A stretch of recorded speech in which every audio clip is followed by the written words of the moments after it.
Guys, this is Cody Jones with Jangus Genetics LLC.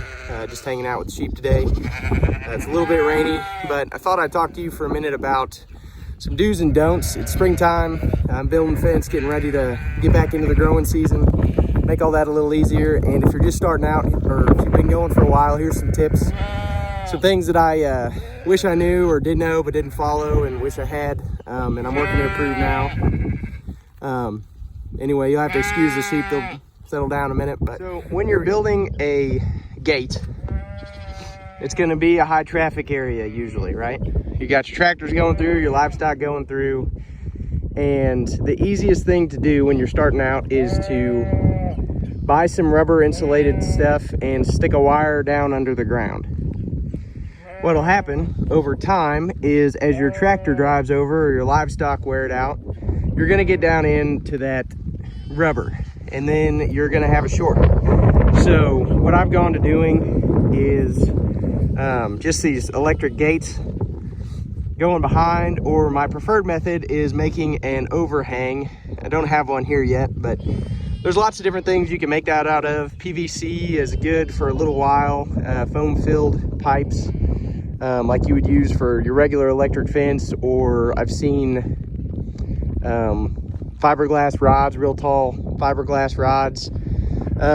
Probably what I'll end up doing here is either just some wood or some 2x4s with insulators going across, and I'll eventually replace that with something a little more permanent. But it's got a lot of gates, and getting started, it's a good way to make sure that you're never going to ground it out. Make sure it's taller than your tractor, you can drive under it, and then you don't have to worry about getting shocked when you're opening and closing that thing. Which brings me to my second thought, is everywhere you go, every corner, every gate spot, have the ability to turn your wire off. This is just a cheap, simple option, just a gate handle.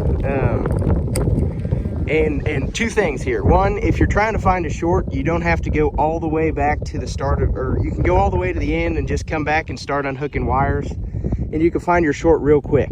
I've got a Gallagher fence tester, fault finder, and that saved me a lot of time. But before that, or if I don't have that, I'm on my four-wheeler, I have my cheap one. That saves me a tremendous amount of time. Second thing is wherever you unhook the gate, make sure that kills the electricity to the rest of the fence. So if I'm down on the other end of the farm, I don't want to have to come all the way up to the barn or the house or wherever my fence energizer is and turn it off before I can work on the fence.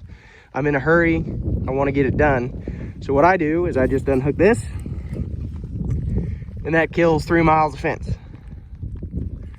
Hook it back up after I fix my problem, or found my short, ready to go. So a few quick tips, things that I found to be really handy.